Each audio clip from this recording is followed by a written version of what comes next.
Hello दोस्तों, कैसे हैं आप लोग। मैं आज फिर से लेकर आई हूँ आपके लिए एक डरावनी और सच्ची कहानी। तो कहानी में बने रहिए मेरे साथ, अपने अपने हेडफोन्स लगा लीजिए। चलिए कहानी शुरू करते हैं। कभी कभी कुछ जगह होती हैं जहाँ जाते ही अजीब सी सरसराहट महसूस होती है, जैसे हवा में कोई बात हो, जैसे कोई हमें देख रहा हो। एक ऐसी ही जगह है राजस्थान का भानगढ़ किला। एक जगह जिसे सूरज ढलते ही इंसानों के लिए बंद कर दिया जाता है। आज मैं आपको बताने जा रही हूँ उस रहस्य की कहानी जिसने एक सुंदर शहर को वीरान बना दिया और आज भी वहाँ बसती हैं कुछ अधूरी आत्माएं। तो कहानी की शुरुआत होती है गुरु बालूनाथ के श्राप से। कहानी में एंड तक बने रहिएगा, इसके बिल्कुल मत कीजिएगा। बहुत पहले जब राजा माधो सिंह ने सोचा कि वो अरावली की पहाड़ियों के पास एक नया शहर बसाएंगे, उस शहर का नाम रखा गया भानगढ़। लेकिन उस जमीन पर पहले से एक महात्मा तपस्या कर रहे थे जिनका नाम था गुरु बालूनाथ। राजा उनके पास गया और विनती की, महाराज कृपा करिए कि मैं यहाँ शहर बसाना चाहता हूँ। गुरु बालूनाथ ने कहा, बसा लो, लेकिन ध्यान रहे तुम्हारा महल इतना ऊंचा कभी ना हो कि उसकी छाया मेरे आश्रम पर पड़े। जिस दिन ये होगा तुम्हारा शहर नष्ट हो जाएगा। राजा ने उनसे वादा किया और शहर बस गया। शुरू में सब कुछ ठीक चला, लेकिन धीरे धीरे आने वाली पीढ़ियों ने गुरुजी की बात को भुला दिया। एक दिन महल को और ऊंचा बनवाया गया, इतना ऊंचा कि उसकी छाया गुरु बालूनाथ के आश्रम तक पहुंच गई। और फिर वही हुआ जो किसी ने सोचा भी नहीं था। शहर में महामारी फैलने लगी, लोगों की मौतें होने लगी और कुछ ही सालों में भानगढ़ उजड़ गया। लोग कहते हैं गुरु बालूनाथ का श्राप आज भी उस किले की दीवारों में बसा हुआ है। लेकिन कहानी इतने पे ही ख़त्म नहीं होती, अभी कहानी आगे भी है। राजकुमारी रत्नावती और तांत्रिक सिंधिया की कहानी। कहते हैं भानगढ़ की बर्बादी की एक और वजह थी, और वो थी इश्क में पागल एक तांत्रिक की दीवानगी।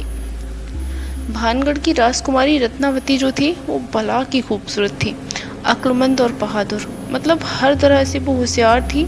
दूर दूर से राजा महाराजा उसके रिश्ते के लिए आते थे। लेकिन एक आदमी था जो दिल से तो चाहता था, पर दिल से ही नहीं जादू से भी चाहता था उसको। उसका नाम था तांत्रिक सिंधिया, जो काला जादू जानता था।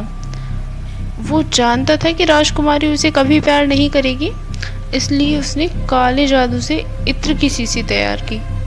उसने इत्र दुकानदार को दे दिया और कहा, जब राजकुमारी आए तो ये इत्र उनको देना, वो इसे लगाएगी और मेरे बस में हो जाएगी। लेकिन राजकुमारी ने जैसे ही इत्र लिया, उन्हें कुछ अजीब लगा। उसने फौरन वो शीशी उठाई और जमीन पर पड़े एक बड़े पत्थर पर दे मारी। इत्र जमीन पर गिरा, पत्थर लुढ़कते हुए सीधा सिंधिया की छाती पर जा गिरा। उसकी वहीं के वहीं मौत हो गई। मरते मरते उसने चिल्लाकर श्राप दिया, न तू बचेगी, न तेरा महल बचेगा, और ना ही ये भानगढ़ बचेगा। सब तबाह हो जाएगा। कुछ ही समय में भानगढ़ में बीमारियां फैलने लगी। राज्य पर एक बार हमला हुआ और रत्नावती की भी मृत्यु हो गई। कहते हैं आज भी रत्नावती की आत्मा उसी किले में भटकती है और सिंधिया की आत्मा उसे ढूंढती रहती है। कभी कभी लोग कहते हैं कि किले में आज भी इत्र की खुशबू आती है। कोई कहता है किसी की चलने की आवाज़ आती है, तो कई लोगों ने वहाँ काले साए देखे हैं। भारतीय पुरातत्व विभाग ने भी वहाँ बोर्ड लगाया है, एएसआई ने। सूर्यास्त के बाद इस किले में प्रवेश वर्जित है, क्योंकि जो गए सूर्यास्त के बाद वो या तो लौटे नहीं या फिर पागल होकर लौटे। कुछ रहस्य ही रह जाते हैं, शायद भानगढ़ भी उन्हीं में से एक है। तो दोस्तों, ये थी भानगढ़ की सच्ची कथित कहानी।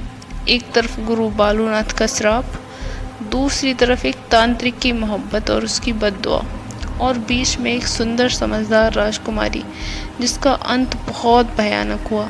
अब आप बताइए, अगर कभी आपको मौका मिले तो क्या आप सूरज ढलने के बाद भानगढ़ जाना चाहेंगे, या फिर आप भी मानते हैं कुछ जगहें ऐसी होती हैं जहां इंसानों से ज़्यादा आत्माएं रहती हैं। कहानी अच्छी लगी हो तो कहानी को लाइक करिएगा, चैनल को सब्सक्राइब कर लीजिए। मैं आपके लिए और ऐसी ही डरावनी और सच्ची कहानियाँ लाती रहूँगी। बने रहिए मेरे चैनल के साथ। फिर मिलते हैं एक और ऐसी ही कहानी के साथ। तब तक के लिए अपना ख्याल रखिए।